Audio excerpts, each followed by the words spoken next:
Strobe Studios presents Michael Helgens and Greg Kilberger in The Watson Files.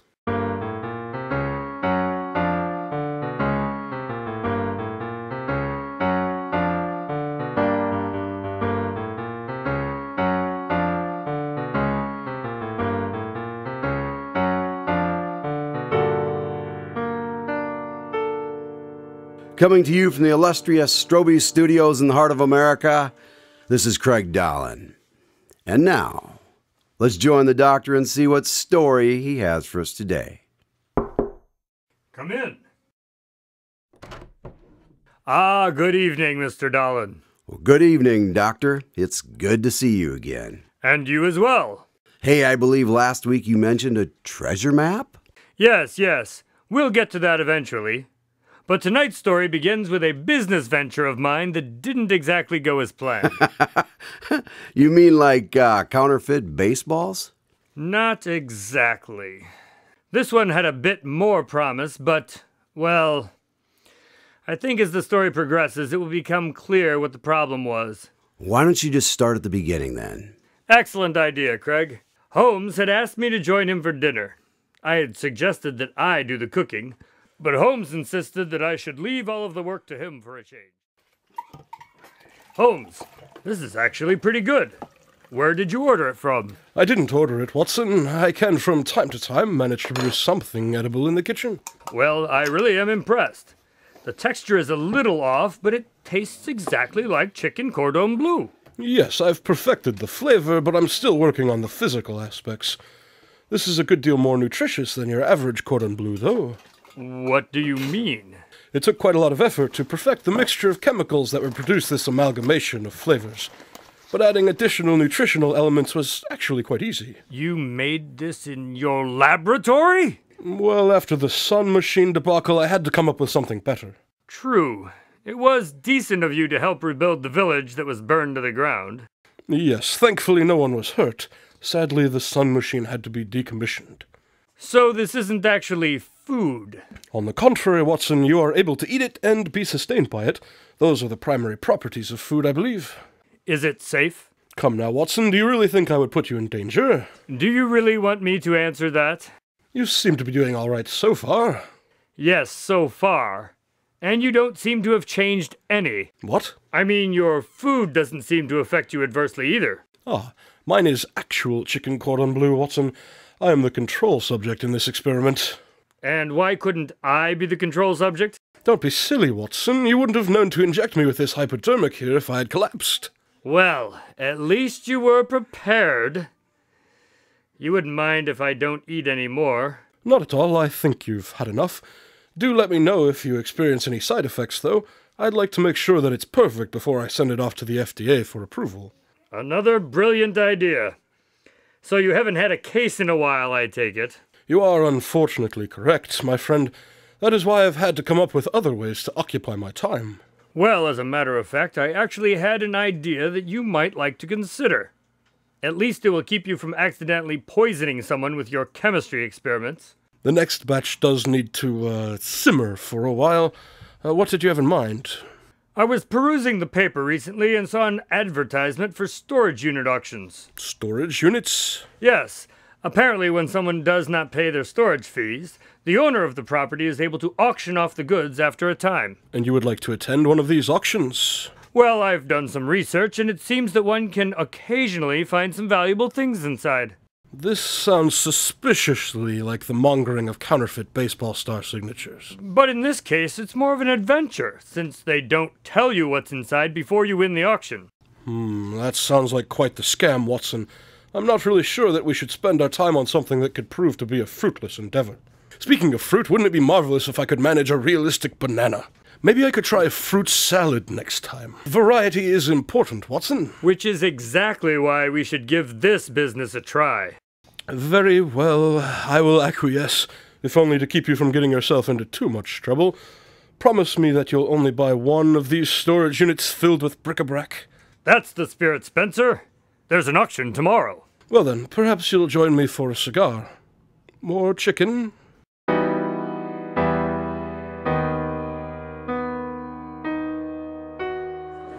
Can I get a 400, 400? Anybody out there, 400, 400, $400. I got 400 going once. 400, 400 going twice. Sold to the fellow there in that brown suit and the bowler hat for $400. Look at that, Holmes. I won. That remains to be seen. Shall we go take a look?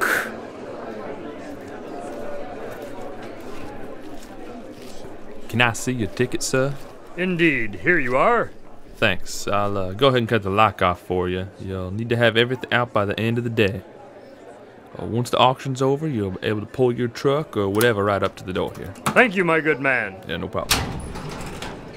Oh, what's that terrible smell? That's an excellent question. There must be something in here somewhere that is the source of this odoriferous assault. Here's the problem. What is it, Holmes? There's a body just under this large mounted fish. Narwhal, I believe. Though the horn on this one isn't real. It's made of fiberglass. I'll just call Officer Weathers then, shall I? I can't imagine that you'd want to call anyone else, unless you know of a group interested in counterfeit narwhal statues. I'll go see about getting you a refund, sir. You should also put a stop to the auctions and get everyone out of here before they trample on some important evidence. Right. At least you'll not be out any money on this scheme, Watson. And you found us a case. I'm going to keep poking around in here. Will you please see that the people leave carefully and don't take anything else with them? Sure, yes. I'll get to it then.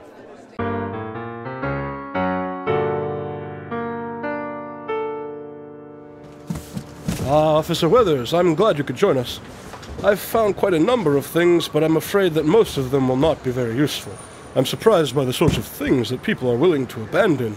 These figurines and vases seem to be from China, the 17th century, I believe.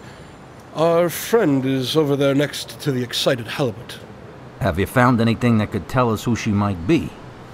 I don't think so, not yet, but perhaps you and Watson can check with the owner of the storage units. All right. Let me know if you find anything. Of course. Dr. Watson, would you care to join me? Indeed.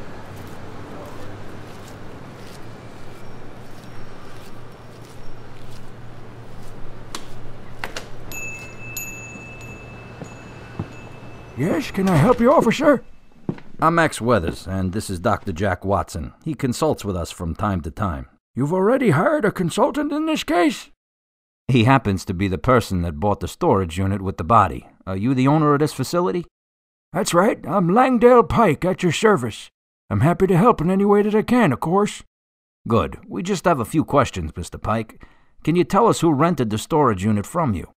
Sure, I pulled the file already. I assumed that you'd want to see it. And here you are. It says here that the unit belonged to a Mrs. Mary Critchett. I can't say that I've heard of her. Nor have I. She paid for 12 months and I've not heard from her since. That was nearly 2 years ago. So the body's been in there for almost 2 years? Well, it could have been put in there at any time during that period. We really don't keep track of people's comings and goings. I saw several cameras out there. Yeah, those are just for show. You'd be surprised how much the illusion of being watched will keep people under control. Except when it comes to dropping off bodies. Right. Is there anything else you could tell us about Mrs. Critchett? No, I'm afraid not. There's an address in the file here. Maybe we can start there. Good luck. When she didn't pay, I did what I could to try and find her before I auctioned off her things. I think I'll go share this with Holmes. All right, I've got a few more questions for Mr. Pike. Let me know if you turn up any other useful details. I'll do that.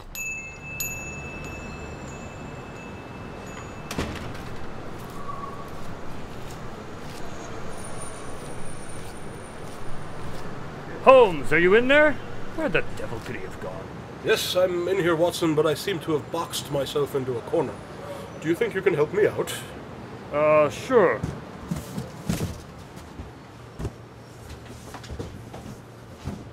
There you are, Watson. Give me your hand. Now pull.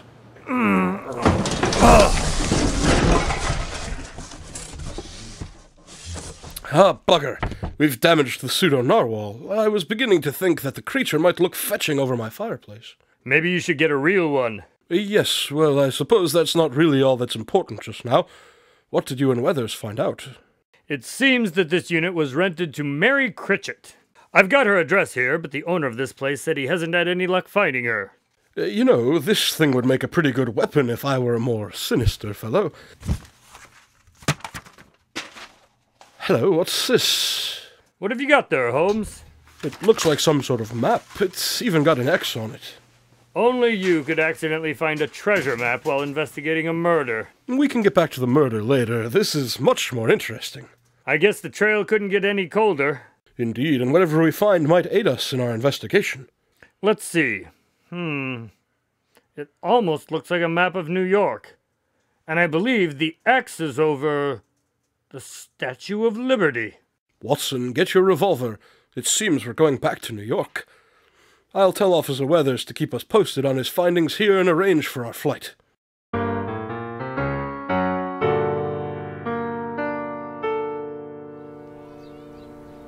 All right, Holmes, we're here. Liberty Island.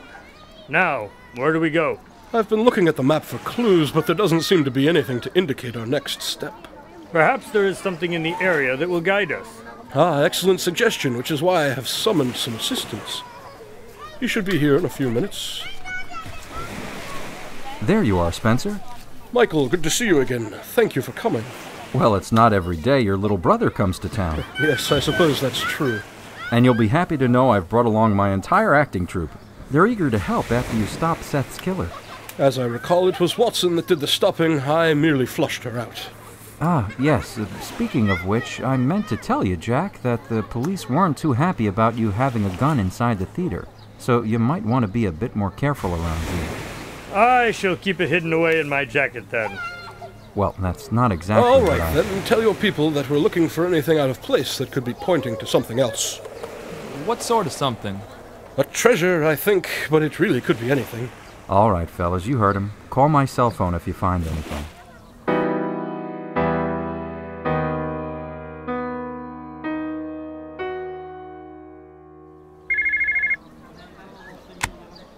Yes? Spencer, Brandon found something that might be what you're looking for. I just sent you a picture. Hang on a second, it's coming through now. I think that might be just the thing. Where is it? Apparently it is on the base of the statue and points at the visitor's entrance. All right, thanks. Let them keep looking in case there's something else to find, but Watson and I will take a look inside the statue. Okay, let me know if you find what you're looking for. We still have a rehearsal to get through tonight. If you and Jack will be staying through the weekend, you should come to opening night. That would be delightful. It's King Lear, isn't it? That's right. How did you know? If I can keep track of what Professor Marty is up to, I ought to be able to keep in mind the things that my brother is doing. All right, Spencer. I'll talk to you later. What did they find? There's a horned fish etched into the stone at the base of the statue. The narwhal again? What is it with that fish? It's actually a mammal, Watson, but they are rather interesting. Yes, well, it seems we are in the right place anyway. Quite right. Looks like we're headed into the statue.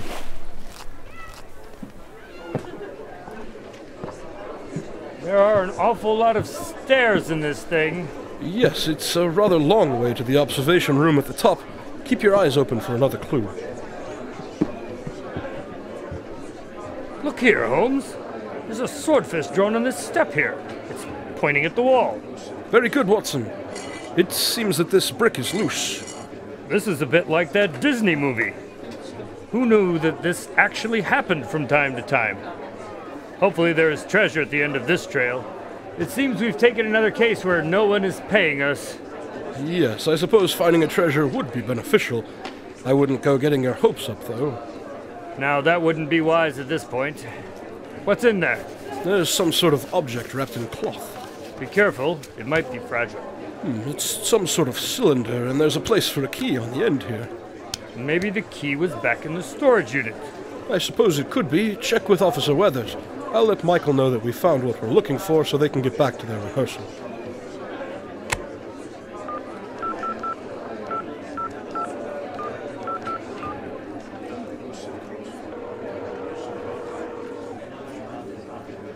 Weathers here. Max, it's Jack. Have you finished your search of the storage unit yet? We have, but we didn't find anything else of use. Did you happen to find a key? A key? No, I'm afraid not, but I wanted to let you know that Dr. Samuelson mentioned that the body probably had not been in the unit for more than a few days. It seems that most of the terrible smell was coming from packages of steak that were in the boxes around the body. Well, that's odd. All right, thanks. Sorry, Holmes, they didn't find a key in the storage space. Just some rotting meat. That's all right. I've been looking over this tube a bit closer, and there's a small inscription under the lock. See, 1776.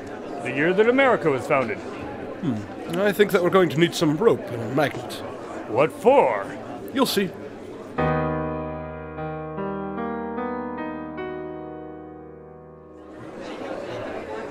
Holmes, what are you doing? Just opening the window. Don't worry, Watson. I explained what we are doing to the docent. Turns out she's a fan of your work, and was all too excited that she might appear in one of your little stories. Well, what was the woman's name? What? Ah, yes, Irene. Same as my grandmother, though her last name is Adler. Wasn't that your grandmother's last name, too? Don't be silly. Grandma Irene's last name was Holmes. No, I mean before. Oh, never mind. What's that you have there? It's a key. And you just knew that it would be somewhere outside of this window? It was on Lady Liberty's book, Watson, hiding among the Roman numerals for 1776. Though I cannot begin to fathom how they might have gotten it down there. Well? Well, what? Are you going to open the cylinder? Oh, I suppose we could try that. It worked. What's inside? Another key, I'm afraid. But this one has a tag on it. Lucky Storage number 57. Isn't that... The name of the storage complex where all of this started. Yes. Why keep the key to a far-off storage unit on Liberty Island? It looks like it's been out there quite some time, given the rust. Back to the storage unit, then. Soon enough. I think we'll take in Michael's play tomorrow night first. Sounds like fun as long as we can do it without another murder. And I'd like to avoid donning another dress if it's all the same.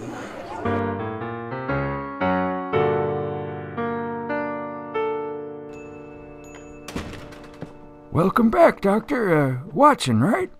That's right. This is my associate, Spencer Holmes. Pleased to meet you. Can you point us in the direction of unit number 57? Sure. That one's right outside there. Ah, good.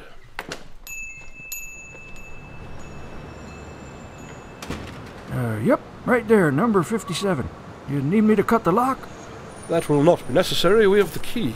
Oh, all right then.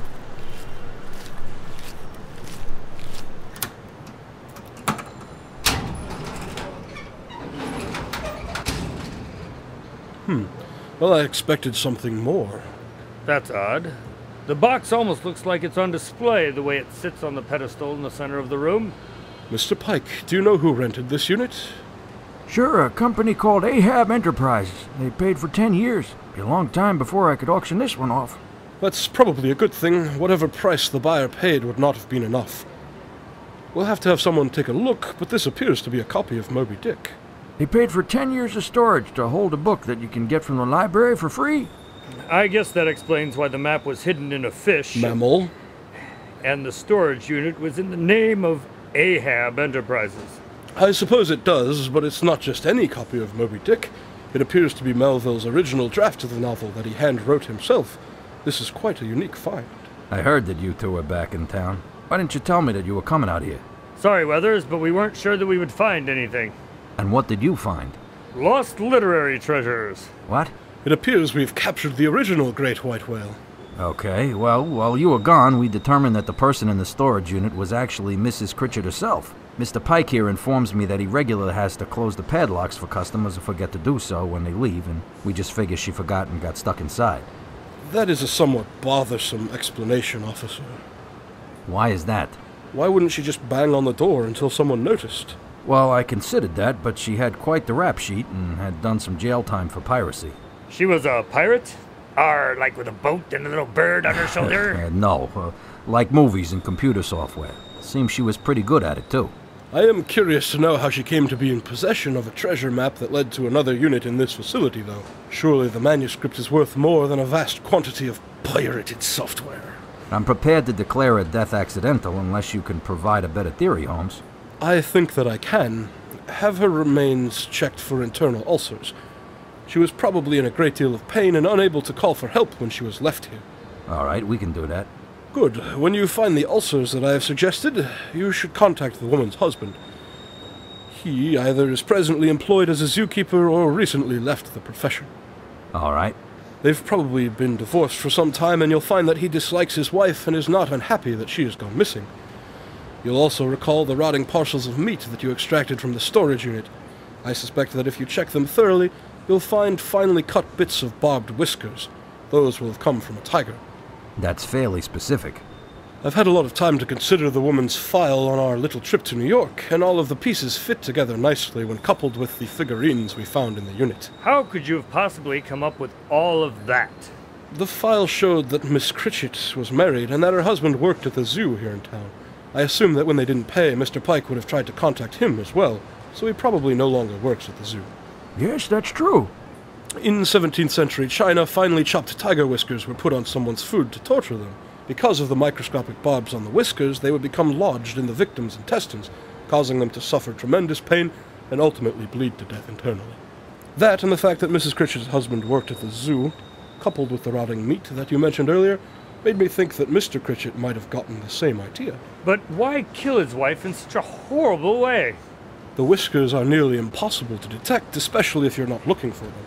I'd bet that Miss Critchett had an impressive life insurance policy, and he intended to stage her death, but was detained elsewhere and was unable to move the body and the evidence. We'll check it out, but you generally seem right about these things. Indeed.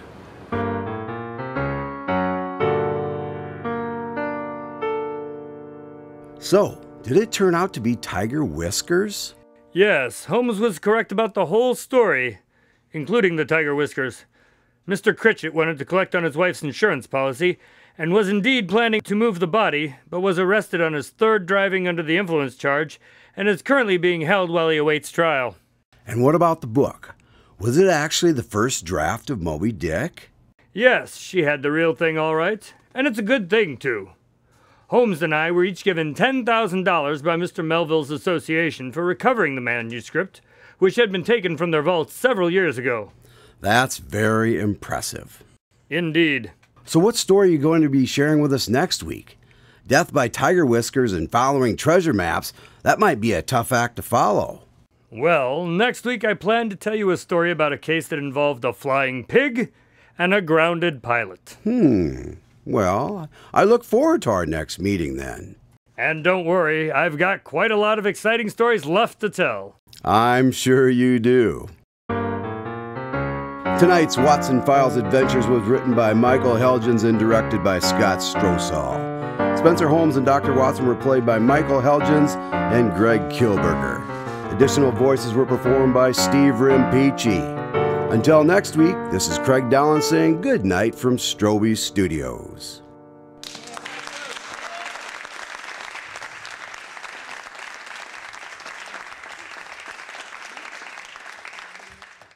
I've found quite a number of things, but I'm afraid that most of them will not be very useful. There's a latchhook Elvis in here. This painting has several $100 bills taped to the back. That's weird. So, did it turn out to be Tiger Woods? Whiskers. Whiskers. Did it turn out to be Tiger Whiskers? Okay. Yes, he beat him with a club. That's definitely going at the end of the episode right there. That's good. That'll be one of the Okay. episodes for sure. Okay.